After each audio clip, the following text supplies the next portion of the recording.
What is love? Love is an intense feeling of deep affection, and we can feel love with our parents, siblings, friends, sometimes with other people, because love is unconditional that gives from God. What are the three types of love? First is love. Love encompasses a range of strong and positive emotional and mental state, from the most sublime virtue or good habit, the deepest interpersonal affection, to the simplest pleasure.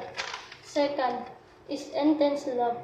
Intense love is extremely strong with intense form of feeling and emotions. Intense love is also very ardent and fervent and can even be fanatical in nature. It is so strong that people start doubting the sanity of person involved. It is when another person's happiness becomes more important than their own. Third is unconditional love. Unconditional love, letting your guard down and being accepted.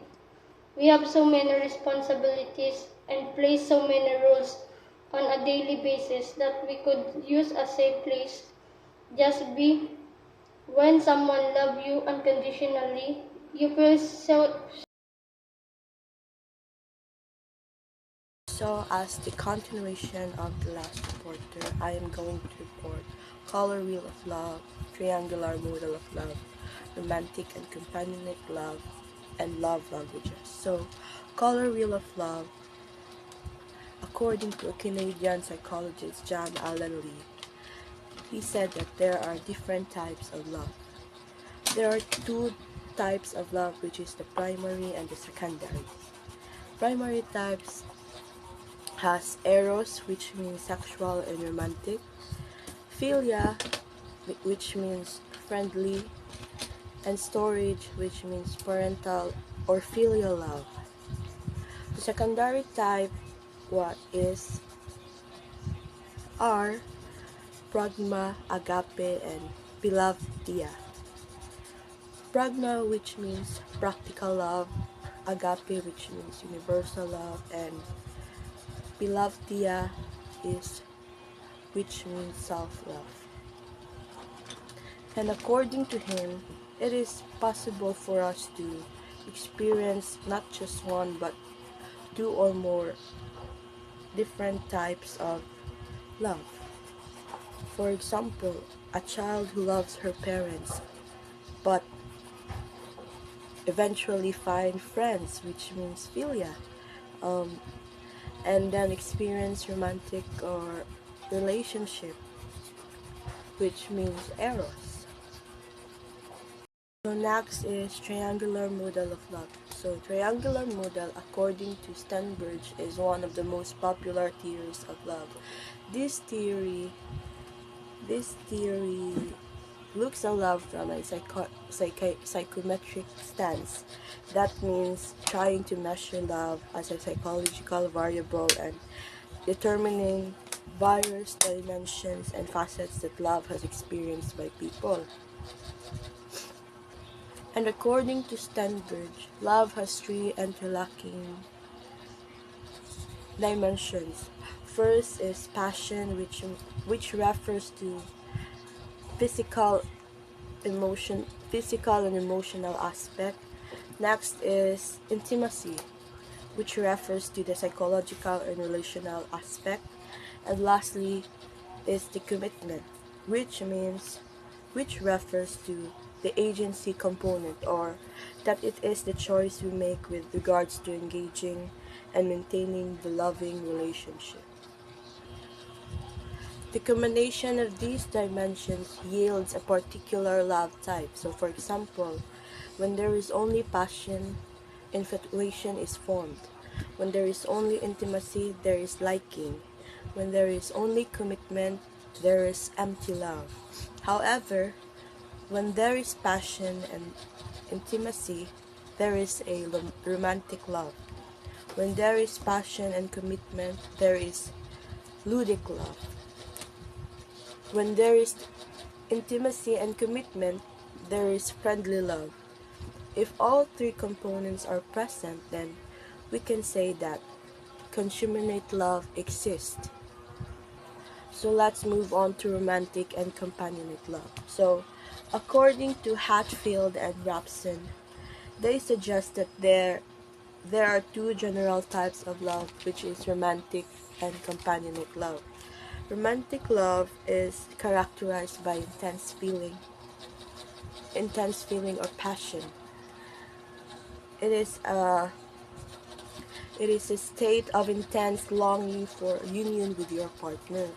And next is the companionate love that is characterized by intense intimacy or emotional closeness, which is also characteristic of liking.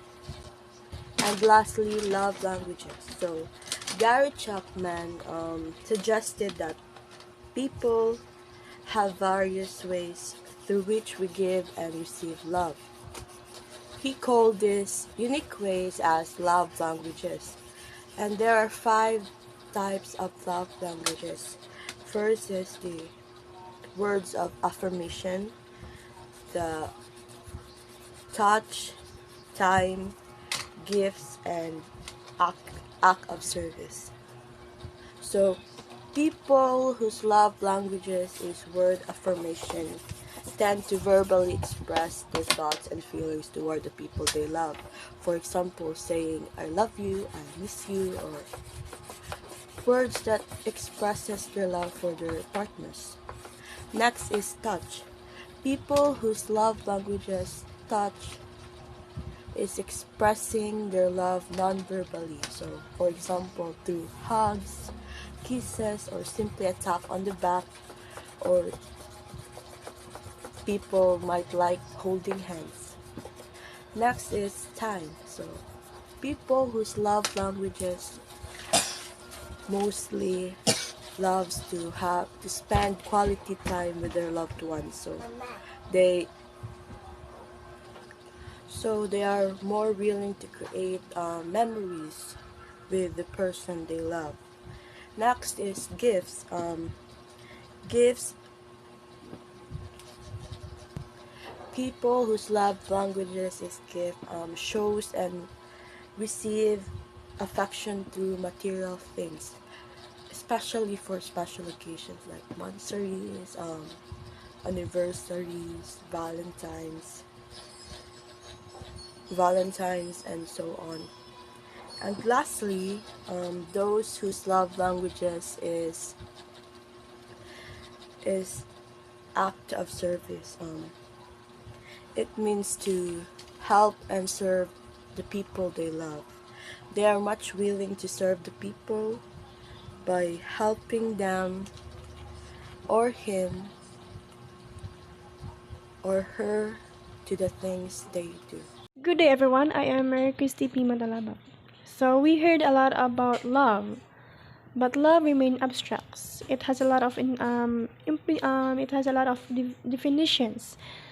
Pero unless i-view siya as a human relationships. So according to Greek philosopher Aristotle, he has been widely quoted as humans referring to as social animals. So when we say social animals, it is interactions with other animals. So just like kuan sila kay they could not survive if wala ang ilang other pack or other group. So mura po nagkita humans, we could not also survive or if wala atong mga group. So we survive, thrive, and flourish if when we are together as humans. So according to George Lavenger, intimate relationship has 5 stages. So first is the acquaintance, second is build up, third is consolidation, and fourth is deterioration, and fifth is ending. So first stage is the acquaintance. So nadiri ang pag-start sa inyong relationship.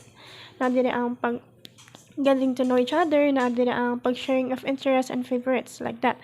And na po diri ang attractions, since you know naman sa mga interests niya, sa mga favorites niya, so para nimo is feeling mo nga kanang same good mo, so lagi possibility nga ma-attract ka sa iya. So ang next stage is build up. So na diri if you want to go deeper sa inyong relationships, if I mean sa inyong pag ilaila, ganahan pa gyud ka mas ilahon pa siya, so na diri ang build up. I mean mo nang ginatawag nga build up. And naabali na diri ang pag-char-char. Ginaingon gyud ang pag-char-char. And then third is consolidation. So after ninyo ka ng pag-char-char, pag ginailag maayo, yan mo ka nang naanay label, naanay commitment ang inyong relationship. So na diri ang mga gisugot na sa girl ang boy, and also ang kung sa marriage na di ang pag-legitimize sa inyong sa inyong relationship. And then fourth is deterioration. If naman sa ina may uban nga relationship is dili gyud mo go deeper gyud, dili sila ka handle or like dili sila ka sustain o ka maintain sa ilang relationship. So na ang mga reasons ani naabay mga third party or mga sa tanay mga abusive actions nga nahitabo. So yeah, nadia mo na ang gitawag nga deterioration. And fifth or the last is ending. Since na feel man ninyo nga dili ako mo sa usa, feel ninyo nga dili gyud ninyo ma-handle inyong relationship, so na ang ending, which is ang closure, ang pag-terminate sa inyong mga agreements. For example, so sa legal pa or sa formal lang nga way sa pag-terminate sa inyong agreements is ang pag-divorce or annulment. Ano siya, and yeah, those are the 5 stages. So to conclude, love is we need because it gives your life a meaning. It teaches you a lot of lessons that can help you in your life. Love can change you and your life to a better one. Sometimes it may seem complicated, but always remember that giving up is not an option. Thank you.